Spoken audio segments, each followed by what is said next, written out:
So, Assalamualaikum and good day everyone. My name is Myla Tikanda and my topic is about the body alignment. So, body alignment, this refers to four blocks of weight: the head, the torso, the hips, and the legs.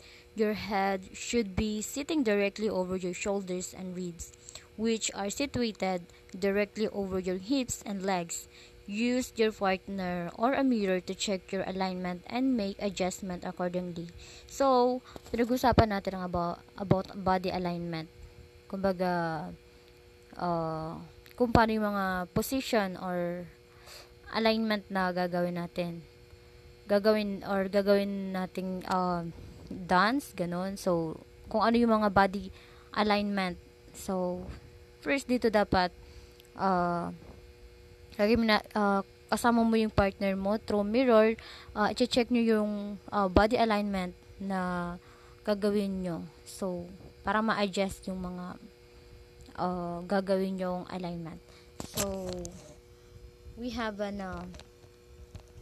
5-foot position. So, figure 1, first position is dapat fit together. So, second position is feet apart. So, nandiyan yung mga example through pictures.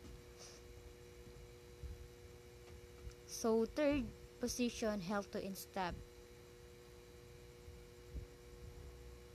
So, fourth position, walking step.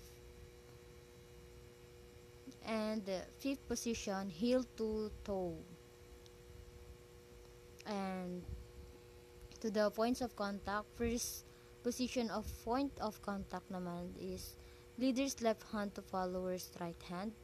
Kailangan magkapantay yung mga left hands natin tsaka yung right hands sa point of contact. So, second point of contact is leader right hands on follower's shoulder blade. So, dapat sa second point of contact, yung leader, yung right hands nila, naka-follow lang sa shoulders. Yun, then,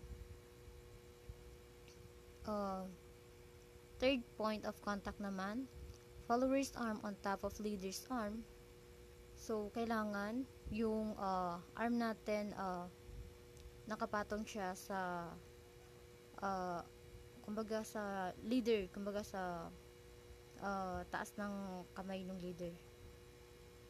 And fourth naman, point of contact, follower's hand on leader's shoulder or arm. So, fourth naman, kailangan naka-follow lang yung leader, kumbaga nakataas lang yung kamay nung leader sa shoulder nung girl. And fifth point of contact, body contact, kailangan magdikit yung katawan para then next by step na sila. So that is a body contact. And that's all my report. Thank you for listening.